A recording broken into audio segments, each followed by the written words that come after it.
नमस्कार साथियों, स्वागत है आप सभी का ई एग्जाम्स के यूट्यूब चैनल पर। आप सब कैसे हैं? आशा करती हूँ अच्छे होंगे। आज की इस वीडियो में यूपी पुलिस जीके जीएस के प्रैक्टिस सेट की सीरीज में प्रैक्टिस सेट 4 है। अगर आप इस चैनल पर नए हो तो चैनल को सब्सक्राइब कर लो और बेल आइकन को प्रेस कर लो ताकि आने वाली वीडियो की नोटिफिकेशन आपको मिल जाए। तो चलिए आज की क्लास का पहला प्रश्न देखते हैं। इसमें पूछा गया है, डॉक्टर वर्गीज कुरियन को किसके द्वारा राष्ट्रीय डेयरी विकास बोर्ड एनडीडीबी के अध्यक्ष के रूप में नियुक्त किया गया था? इसका राइट आंसर लाल बहादुर शास्त्री के द्वारा। इम्पोर्टेंट पॉइंट्स में जान लेते हैं। राष्ट्रीय डेयरी विकास बोर्ड भारतीय संसद के एक अधिनियम द्वारा स्थापित एक राष्ट्रीय संस्थान है। इसका मुख्यालय गुजरात के आनंद शहर में है तथा क्षेत्रीय कार्यालय देश के विभिन्न नगरों में फैले हुए हैं। इसकी स्थापना 16 जुलाई 1965 को हुई। इसके अध्यक्ष वर्गीज कुरियन को तत्कालीन प्रधानमंत्री लाल बहादुर शास्त्री द्वारा नियुक्त किया गया। श्री कुरियन द्वारा ही भारत में दुग्ध क्रांति का सूत्रपात हुआ। डॉक्टर वर्गीज कुरियन को वर्ष 1999 में पद्म विभूषण से तथा सामुदायिक नेतृत्व के लिए रेमन मैग्सेसे समेत कई पुरस्कार से सम्मानित किया गया। मैं आपको बता दूं कि ये यूपी पुलिस के जो प्रैक्टिस सेट हम करा रहे हैं जीके जीएस के, ये बहुत ही इम्पोर्टेंट है, इसीलिए आप इन्हें अच्छे से देखिए क्योंकि मैं जो इम्पोर्टेंट पॉइंट्स लाती हूँ वो बहुत ही इम्पोर्टेंट है। आज का दूसरा प्रश्न देखते हैं। इसमें पूछा गया है, वर्तमान में भारतीय संविधान के कितने भाग हैं? इसका राइट आंसर है 25 भाग है। इम्पोर्टेंट पॉइंट्स में भारतीय संविधान में वर्तमान में कुल संशोधनों के बाद 395 अनुच्छेद तथा 12 अनुसूचियां हैं और ये 22 भागों में विभाजित है।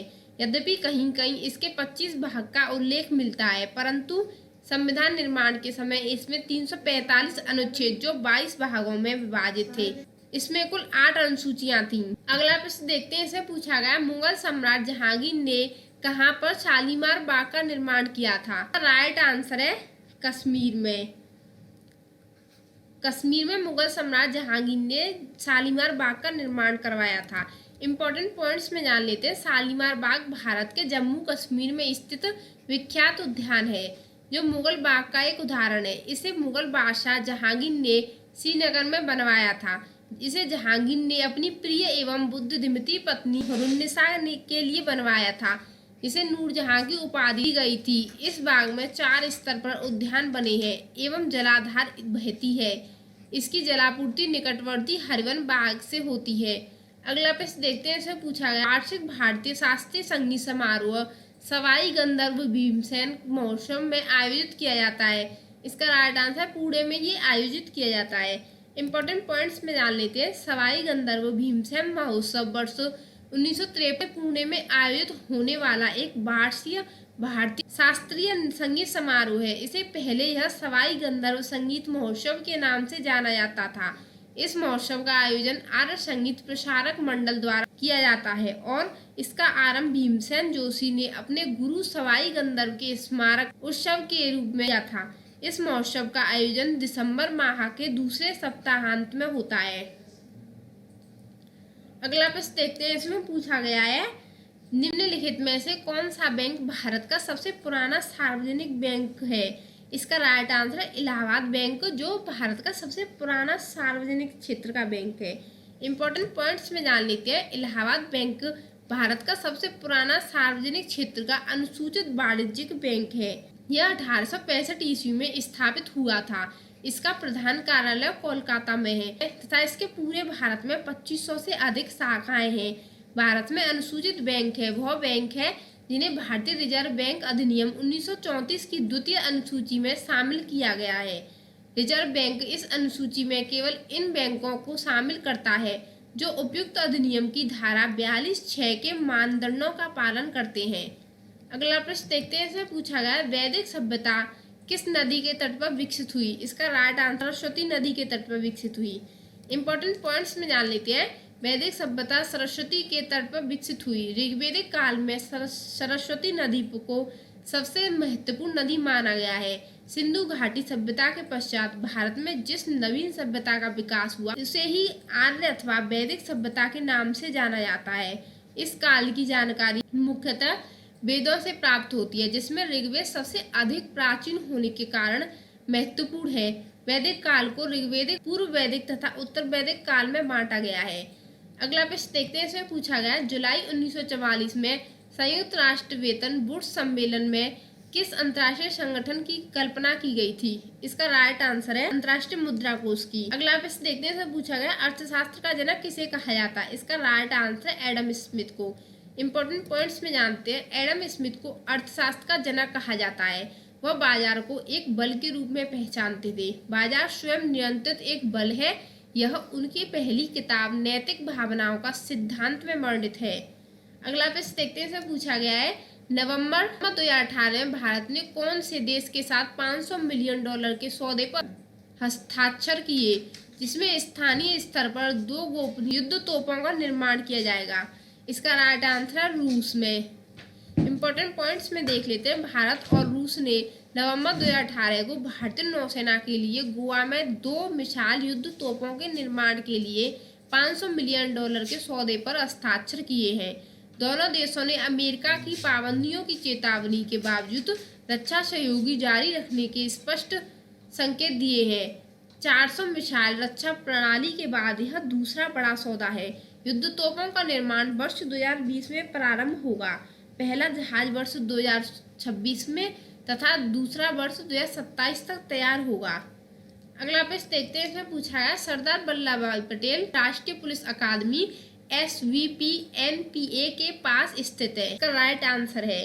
इंपॉर्टेंट पॉइंट्स में देखते हैं, सरदार वल्लभ भाई पटेल राष्ट्रीय पुलिस अकादमी भारतीय पुलिस सेवा IPS अधिकारियों के प्रशिक्षण के लिए भारतीय राष्ट्रीय संस्थान है। इस प्रशिक्षण के बाद इन अधिकारियों को उनकी ड्यूटी करने के लिए संबंधित भारतीय राज्य कैडर में भेज दिया जाता है। यह प्रशिक्षण अकादमी हैदराबाद तेलंगाना में स्थित है। इसकी स्थापना 15 सितंबर 1948 में की गई थी। अगला प्रश्न देखते हैं, इसमें पूछा है नवंबर 2018 में किस भारतीय राज्य की विधानसभा भंग कर दी गई थी? इसका राइट आंसर है जम्मू कश्मीर भारतीय राज्य की विधानसभा भंग कर दी गई थी। इंपॉर्टेंट पॉइंट्स में जानते हैं, नवंबर 2018 में लंबे समय से किसी भी पार्टी द्वारा सरकार न बना पाने की स्थिति के कारण जम्मू कश्मीर राज्य ने संविधान की धारा 53 के आधार पर राज्य की विधानसभा को भंग कर दिया था।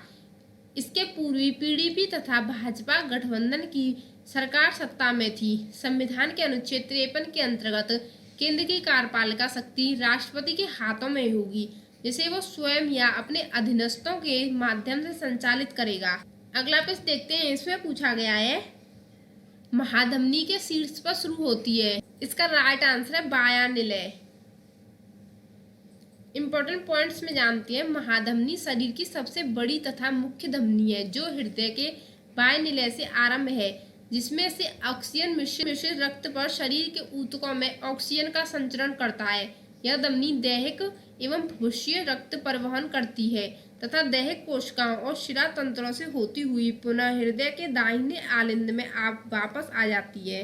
अगला प्रश्न देखते हैं, इसमें पूछा गया है गैल्वेनाइजिंग का मतलब इस्पात की पतली परत के साथ आवरण करना, जस्ता। इसका राइट आंसर है जस्ता।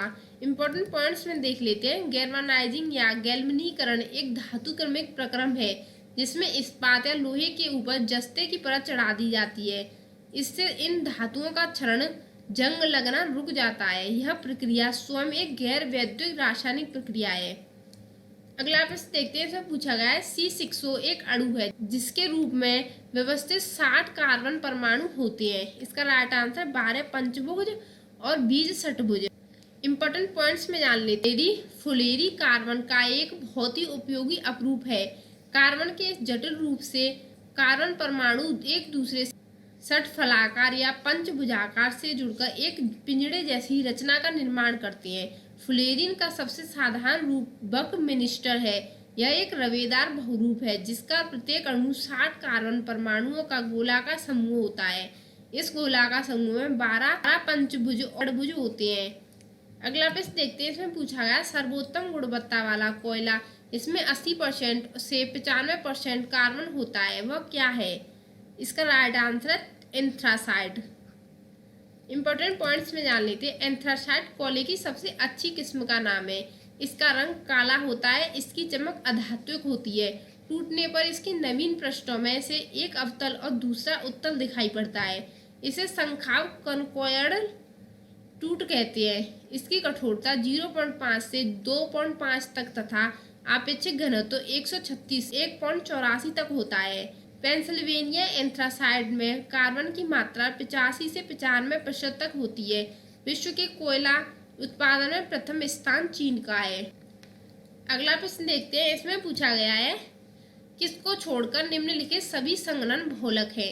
इसका राइट आंसर पॉलिएस्टर को छोड़कर सभी संघनन बहुलक है। इंपॉर्टेंट पॉइंट्स में जानते हैं। पॉलिएस्टर को छोड़कर अन्य सभी संघनन बहुलक है। दो या दो से अधिक एकलकों के संघनन और छोटे अणुओं जैसे H2O, NH3, HCl, RWH आदि के निष्कर्षण से बने बहुलक संघनन बहुलक कहलाते हैं। जैसे नायलॉन 66 दो एकलकों के संघनन से और जल अणुओं के निष्कर्षण से बनता है।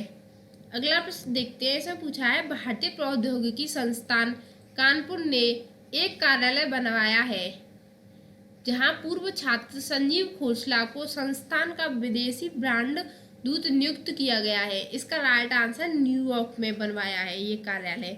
इंपॉर्टेंट पॉइंट्स में जानते हैं। IIT कानपुर ने विदेश में योग्य शिक्षकों की खोज, संस्थान के पूर्व छात्रों से कोष जुटाने और रिसर्च को महत्व देने के लिए अमेरिका के न्यूयॉर्क में अपना ऑफिस स्थापित किया है।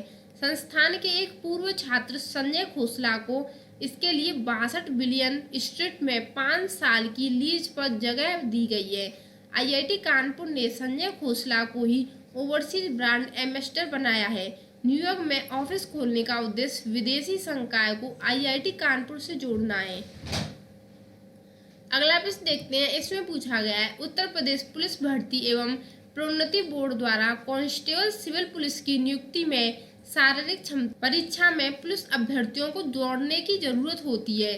इसका राइट आंसर 25 मिनट में 4.8 किलोमीटर दौड़ने की जरूरत होती है। अगला प्रश्न देखते हैं। इसमें पूछा गया है 22 जुलाई 2014 को उत्तर प्रदेश के राज्यपाल के रूप में किसने शपथ ग्रहण की थी। इसका राइट आंसर राम नाईक ने शपथ ग्रहण की थी। इंपॉर्टेंट पॉइंट्स में जानते हैं। 22 जुलाई 2014 को उत्तर प्रदेश के राज्यपाल के रूप में राम नाईक ने शपथ ग्रहण की थी। वे प्रदेश के 28वें राज्यपाल थे। इसके पूर्व इन्होंने संसद सदस्य के रूप में वर्ष 1989 से 2004 तक कार्य किया। इसके अतिरिक्त वे केंद्र में पेट्रोलियम एवं प्राकृतिक गैस मंत्री भी रह चुके हैं। राज्यपाल के रूप में इनका कार्यालय जुलाई 2019 तक था। वर्तमान में गुजरात की पूर्व मुख्यमंत्री आनंदीबेन पटेल को उत्तर प्रदेश का नया राज्यपाल बनाया गया था। अगला प्रश्न देखते हैं। जो पूछा है उत्तर प्रदेश के किले को पीतल नगरी के नाम से जाना जाता है। इसका राइट आंसर मुरादाबाद को। इंपॉर्टेंट पॉइंट्स में जानते हैं। उत्तर प्रदेश के मुरादाबाद जिले को पीतल नगरी के नाम से भी जाना जाता है। मुरादाबाद जिला जनसंख्या की दृष्टि से उत्तर प्रदेश का दूसरा सबसे बड़ा जिला है। यह जिला रामगंगा नदी के तट पर स्थित है। इसकी स्थापना मुगल बादशाह शाहजहां के पुत्र मुराद ने की थी। यह पीतल उत्पादों के निर्माण के साथ उन पर डिजाइनिंग, हस्तकला, हॉर्न हैंडीक्राफ्ट व कांच निर्मित वस्तुओं का भी निर्माण होता है। मुरादाबाद उत्तर अमेरिका व यूरोपीय देशों के भी पीतल हस्तशिल्प का निर्यात करता है। अगला प्रश्न देखते हैं। इसमें पूछा गया है 1658 ईस्वी में बहादुरपुर के युद्ध शुजा को शाहजहां के पोते में शाहजहां के दूसरे बेटे शाह ने हराया था। इसका right answer Suleman Shikoh. Important points में जानते हैं। बहादुरपुर का युद्ध एक संघर्ष था जो 24 फरवरी 1658 को हुआ। यह युद्ध भारत के मुगल बादशाह शाहजहां 1628 से 1658 ईस्वी के बेटों के मध्य उत्तराधिकारी की लड़ाई का निर्णय करने में सहायक रहा। बहादुरपुर के युद्ध में शाहजहां के पुत्र शाह शुजा तथा शाहजहां के पोते सुलेमान शिकोह के मध्य संघर्ष हुआ, जिसमें शुजा की पराजय हुई। सुलेमान शिकोह को बाद में उनके चाचा औरंगजेब ने कैद करके फांसी दे दी। अगला प्रश्न देखते हैं। इसमें पूछा गया फिरोजाबाद में 200 वर्षों से भी अधिक समय से क्या उत्पादन किया जा रहा है। इसका राइट आंसर कांच की चूड़ियां फिरोजाबाद में उत्पादित की जा रही हैं।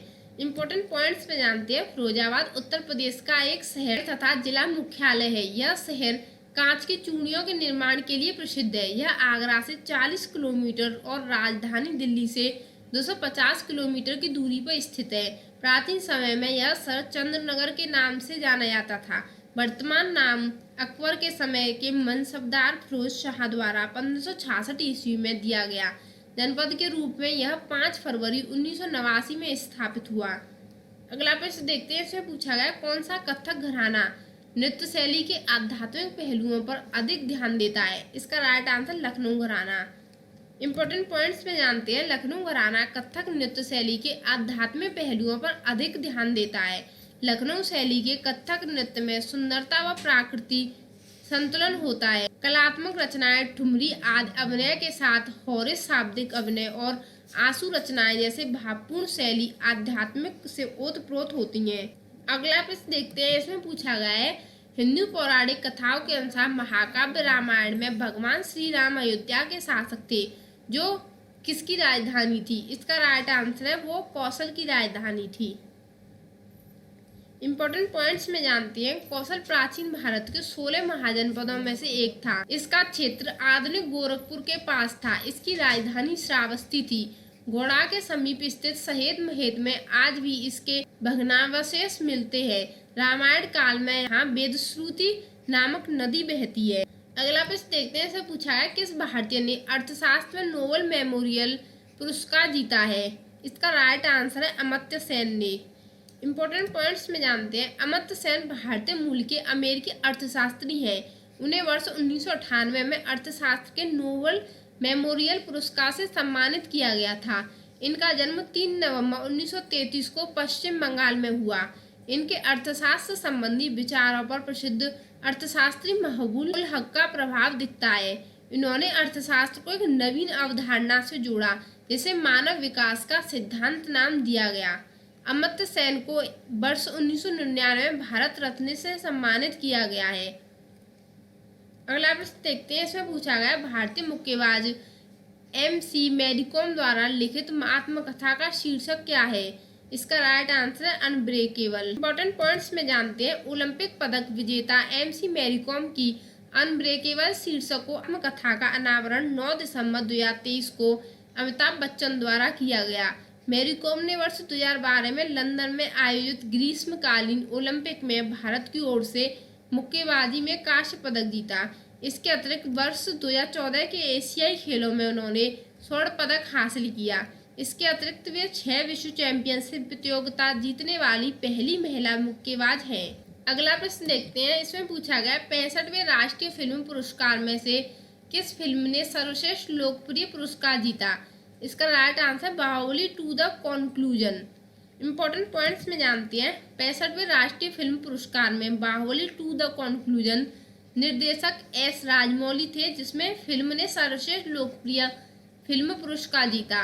65वें राष्ट्रीय फिल्म पुरस्कार की घोषणा अप्रैल 2018 में हुई, जिसमें असमिया फिल्म विलेज रॉक स्टार्स को सर्वश्रेष्ठ फिल्म का तथा न्यूट्रन फिल्म को बेस्ट हिंदी फिल्म का पुरस्कार मिला है। इसके अतिरिक्त दिवंगत अदाकारा श्रीदेवी को अपनी फिल्म मॉम के लिए बेस्ट एक्ट्रेस का नेशनल अवार्ड मिला है। अगला प्रश्न देखते हैं, इसमें पूछा गया अर्थशास्त्र विज्ञान के लिए वर्ष 2018 का नोबेल पुरस्कार विलियम डी नॉर्डहाउस और पॉल एम रोमर को दिया गया था। दोनों कहाँ के निवासी थे? राइट आंसर है वे दोनों संयुक्त राज्य अमेरिका के निवासी थे।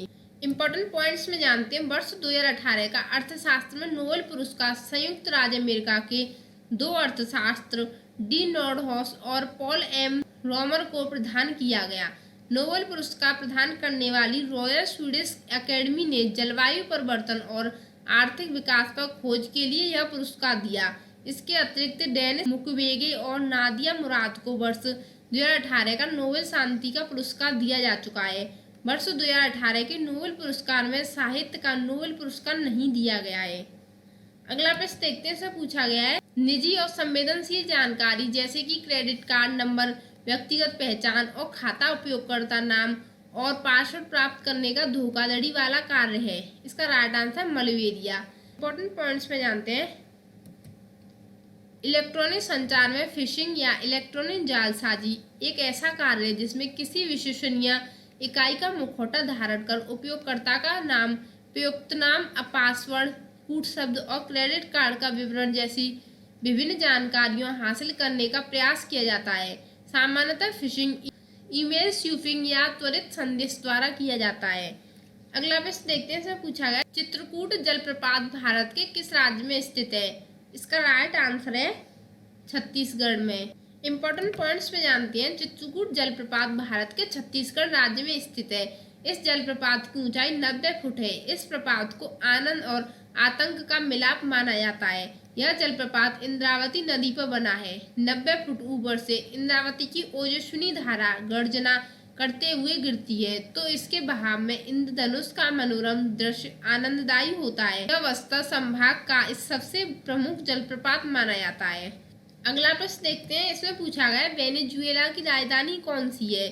इसका राइट आंसर काराकास है। इम्पोर्टेंट पॉइंट्स में जानते हैं। वेनेजुएला दक्षिणी अमेरिका महाद्वीप में स्थित एक देश है। इसकी राजधानी काराकास है। यह दक्षिण अमेरिका के उत्तर में स्थित एक उष्णकटिबंधीय देश है। इसके पूर्व में गुयाना, दक्षिण में ब्राजील एवं पश्चिम में कोलंबिया देश है। इसकी उत्तरी सीमा 2800 किलोमीटर है। इसके उत्तर में कैरेबियन द्वीप समूह एवं उत्तर पूर्व में अटलांटिक महासागर है। 20वीं शताब्दी में वेनेजुएला में कच्चे तेल की खोज की गई। आज वेनेजुएला के पास विश्व का सबसे बड़ा ज्ञात तेल भंडार है। अगला प्रश्न देखते हैं। इसमें पूछा गया भारत में निम्नलिखित में से किस रेडियोधर्मी धातु का विश्व का सबसे बड़ा भंडार मौजूद है।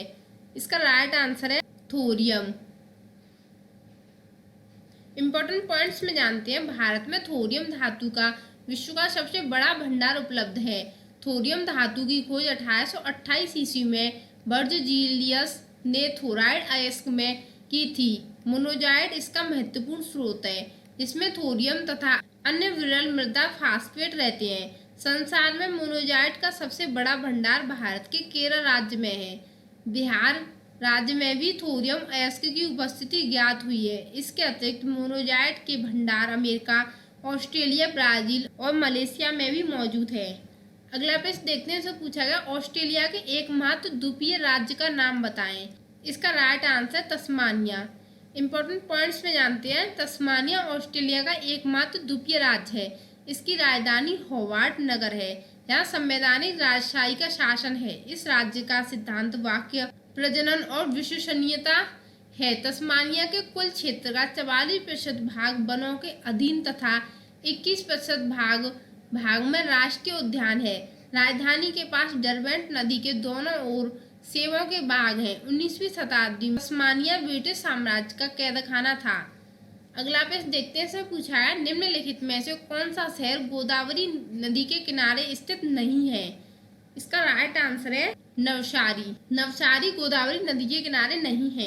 इम्पोर्टेंट पॉइंट्स में जानते हैं। नवसारी जिला गोदावरी नदी के किनारे स्थित नहीं है जबकि नासिक, नांदेड़ व निजामाबाद गोदावरी नदी के किनारे स्थित प्रमुख नगर है। नवसारी जिला भारत में गुजरात राज्य में स्थित है जो सूरत शहर के दक्षिण पूर्व में स्थित है। यह पूर्वा नदी के किनारे नगर है। यह शहर मुख्यतः कपास, ज्वार, बाजरा एवं इमारती लकड़ी के व्यापार के लिए प्रसिद्ध है। यहाँ सूती व रेशमी वस्त्रों के कुटीर व भारी उद्योग भी स्थित है। इसके अतिरिक्त पीतल व तांबे के बर्तन, चमड़े का सामान, साबुन, इत्र व धातु की वस्तुएं भी यहाँ बनाई जाती हैं। अगला प्रश्न देखते हैं। इसमें पूछा गया नीलम संजीव रेड्डी के कार्यकाल के बाद भारत के राष्ट्रपति कौन बने थे। इसका राइट आंसर है ज्ञानी जैल सिंह जो नीलम संजीव रेड्डी के कार्यकाल के बाद भारत के राष्ट्रपति बने थे। इम्पोर्टेंट पॉइंट्स में जानते हैं। नीलम संजीव रेड्डी भारत के छठे राष्ट्रपति थे। उनका कार्यकाल 25 जुलाई 1977 से 25 जुलाई 1982 तक रहा। इनके पश्चात ज्ञानी जैल सिंह 25 जुलाई 1982 से 25 जुलाई 1987 का कार्यकाल रहा। यह भारत के 7वें व प्रथम सिख राष्ट्रपति थे। सिख धर्म के विद्वान पंजाब व मुख्यमंत्री रह चुके ज्ञानी जी के राष्ट्रपति पद पर रहते हुए ऑपरेशन ब्लू स्टार का आयोजन किया गया था। इनकी मृत्यु 25 दिसंबर 1994 को हुई। अगला प्रश्न देखते हैं। इसमें पूछा गया चंद्रगुप्त के पुत्र का नाम बताएं जिन्होंने 298 से 272 ईस्वी पूर्व के बीच शासक किया था और संपूर्ण भारत में साम्राज्य को बढ़ाया था। इसका राइट आंसर है बिंदुसार। इंपॉर्टेंट पॉइंट्स में जानते हैं। बिंदुसार मौर्य राजवंश के राजा थे जो चंद्रगुप्त मौर्य के पुत्र तथा सम्राट अशोक के पिता थे। बिंदुसार को अमित्रघात सिंहासन, मध्यशार या अजातशत्रु भी कहा जाता है। चंद्रगुप्त मौर्य दुर्धरा के पुत्र बिंदुसार ने 298 ईस्वी पूर्व से 272 ईस्वी पूर्व तक शासन किया और संपूर्ण भारत में साम्राज्य विस्तार किया। बिंदुसार आजीवक संप्रदाय का अनुयायी था। उसके शासनकाल में तक्षशिला में 2 विद्रोह हुए, जिसे दबाने के लिए उसने अपने बड़े पुत्र सुसीम को तथा बाद में अशोक को भेजा।